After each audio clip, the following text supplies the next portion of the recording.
Selamat datang di channel Jendela Sains, terutama buat kalian para pejuang UTBK.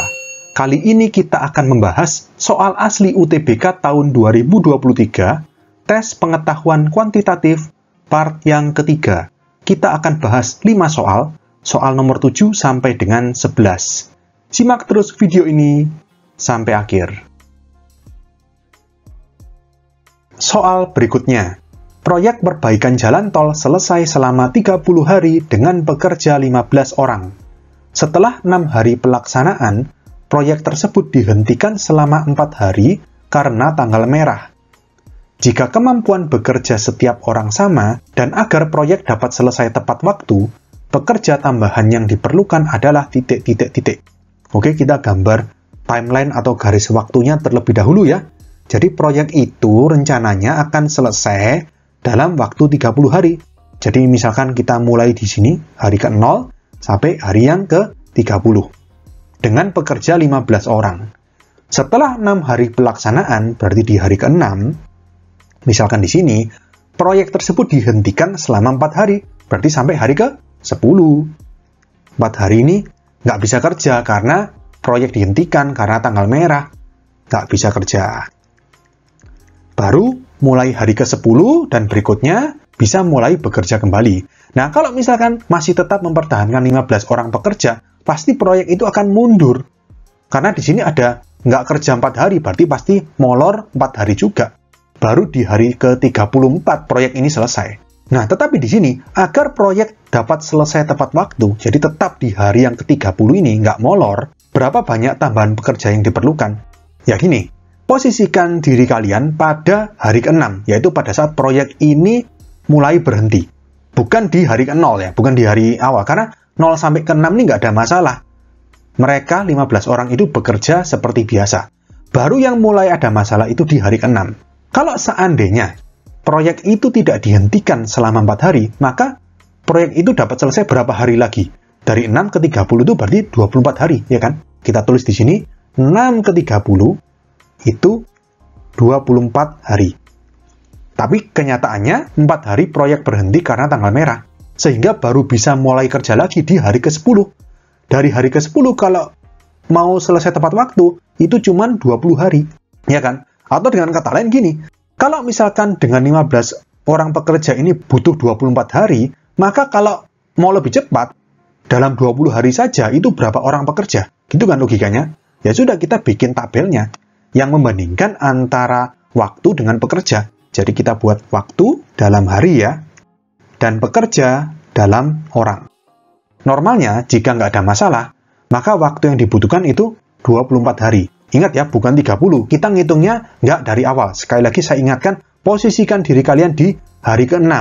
Di sini, yaitu pada saat proyek itu mulai dihentikan. Berarti kan 24 hari menuju batas proyek itu selesai. Selama 30 hari. 6 ke 30 itu 24. Jika pekerjanya 15 orang. Nah, karena libur 4 hari, berarti waktunya berkurang. Nggak 24 hari, cuma 20 hari. Berarti kalau 20, itu berapa? X. Gini kan? Gimana cara mencari X? Kita lihat. Antara waktu dan pekerja itu merupakan perbandingan berbalik nilai. Karena logikanya gini, kalau pekerjanya tambah banyak, waktunya tambah cepat, tambah sedikit. Kalau pekerjanya tambah sedikit, waktunya tambah lama, tambah banyak. Ya, jadi antara waktu dan pekerja ini berbanding terbalik.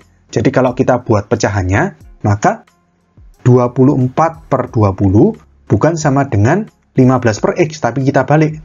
X per 15. Oke? Ini kita bagi 4 ya, berarti 6, ini 5. 5 sama 15, 1 sama 3. Kita kali silang, berarti X sama dengan 6 kali 3 itu 18. Berarti 18 orang pekerja. Nah, yang ditanyakan bukan jumlah pekerjanya, tapi pekerja tambahan yang diperlukan. Tadi awalnya pekerjanya 15 orang. Sekarang jadi 18 orang. Berarti nambah berapa? Ya, nambah 3. Berarti jawaban soal ini adalah C3.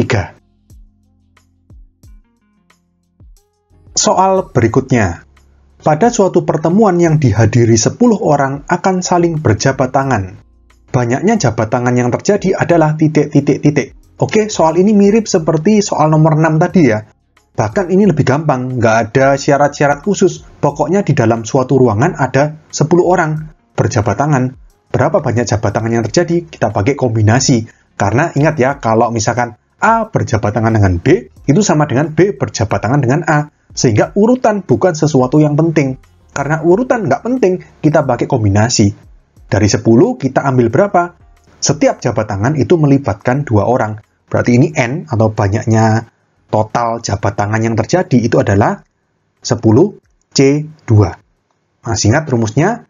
NCR sama dengan N faktorial per N min R faktorial dikali R faktorial. Jadi kalau misalkan 10C2, berarti sama dengan N-nya 10, berarti 10 faktorial, per N min R, berarti 10 min 2, 8 faktorial, kali R faktorial, berarti 2 faktorial. Sama dengan, ini 10 faktorial, kita urai sampai 8 faktorial, berarti 10, 9, 8 faktorial. Per 8 faktorial, 2 faktorial kita urai menjadi 2 sama 1. 8 faktorial coret, 2 coret sama 10 berarti 5, 1 nggak usah ya, ya sudah tinggal 5 kali 9, N sama dengan 45. Oke, jadi kita dapatkan jawaban soal ini adalah C45.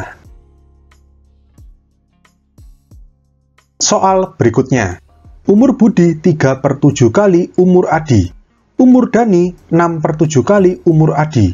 Jika umur Budi 21 tahun, umur Dani adalah titik. Oke, kita bikin persamaannya. Kita misalkan umur Budi itu B, umur Adi itu A, dan umur Dani itu D. Gitu aja ya. Jadi yang pertama, umur Budi B sama dengan 3/7 kali umur Adi, 3/7 A. Lalu umur Dani D sama dengan 6/7 kali umur Adi, berarti 6/7 A. Jika umur Budi B sama dengan 21 tahun, B sama dengan 21, berapakah umur Dani? Berarti D ya. Jadi di sini kita cari A dulu ya, kan di sini B sama dengan 3/7 A, B-nya tahu, A bisa tahu. Baru A dimasukkan ke sini, ketemu D. Jadi yang pertama, dari persamaan pertama ini B-nya diganti 21, sama dengan 3/7 A. Berarti 21 kali 7/3 sama dengan A. Gini kan ya. 3 sama 21 coret jadi 7. 7 kali 7, 49. Berarti A sama dengan 49. Ini umurnya Adi. Lalu kita cari umur Dani. D sama dengan 6/7 A. 6/7 kali 49. 7 dan 49 coret jadi 7. Berarti D sama dengan 6 kali 7 itu 42.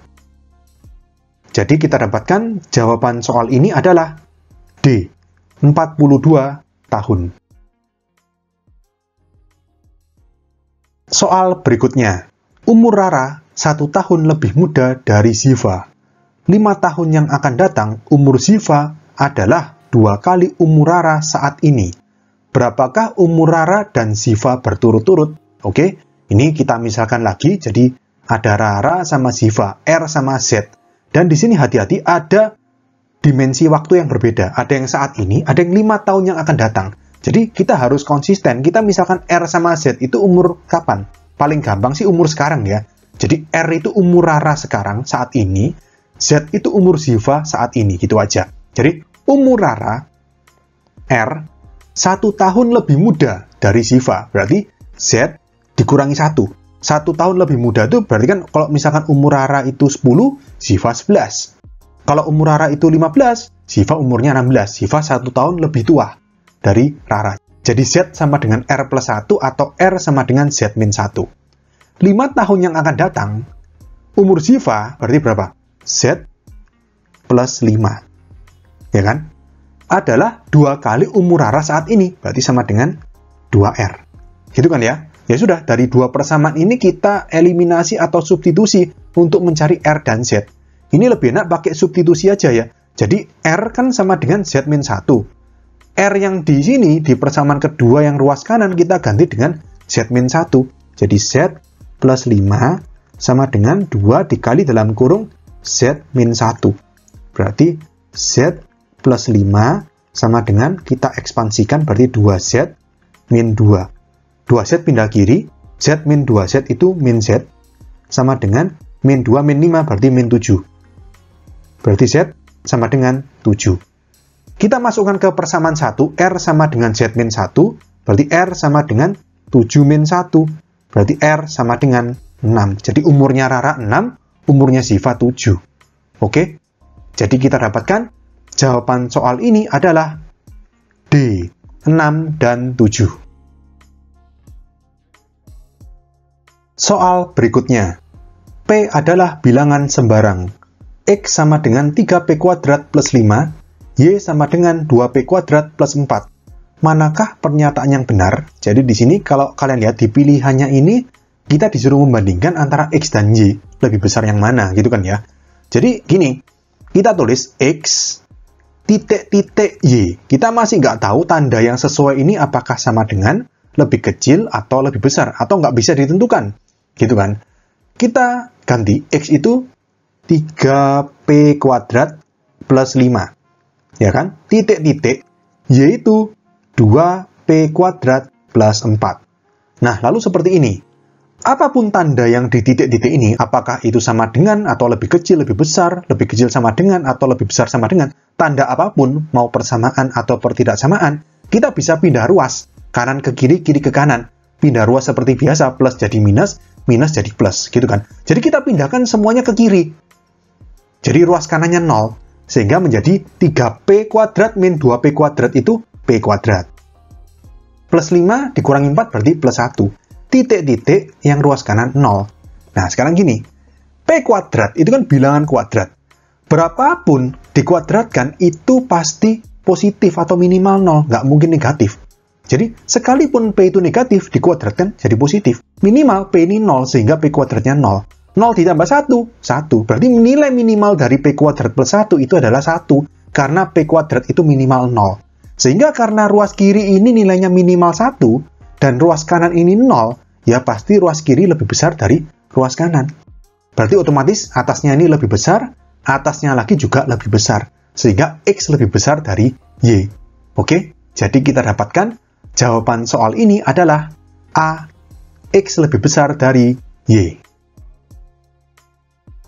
Oke, sekian untuk video kali ini. Untuk melihat pembahasan soal-soal UTBK lainnya, bisa kalian klik thumbnail playlist yang ada di sebelah kanan atas ini.